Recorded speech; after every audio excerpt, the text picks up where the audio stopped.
When I see birches bent to left and right across the lines of straighter, darker trees, I like to think some boy's been swinging them.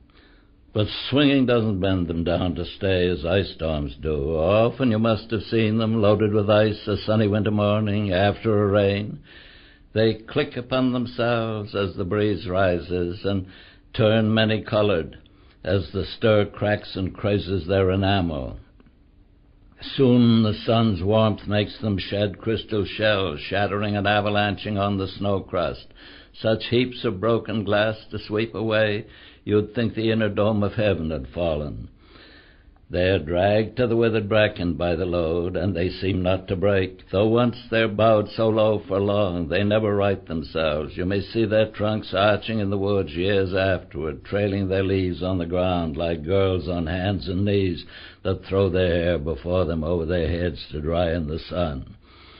But I was going to say, when Truth broke in with all her matter-of-fact about the ice storm, I should prefer to have had some boy bend them as he went out or in to fetch the cows, some boy too far from town to learn baseball, whose only play was what he found himself, summer or winter, and could play alone. One by one he subdued his father's trees by riding them down over and over again, until he took the stiffness out of them, and not one but hung limp. Not one was left for him to conquer. He learned all there was to learn about not launching out too soon, and so not carrying the tree away clear to the ground. He always kept his poise to the top branches, climbing carefully, with the same pains you use to fill a cup up to the brim and even above the brim. Then he flung outward, feet first with a swish, kicking his way down through the air to the ground. So was I once myself a swinger of birches, and so I dream of going back to be.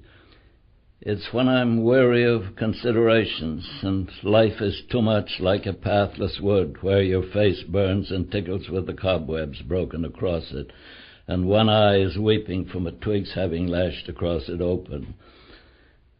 I'd like to get away from earth a while, and then come back to it and begin over.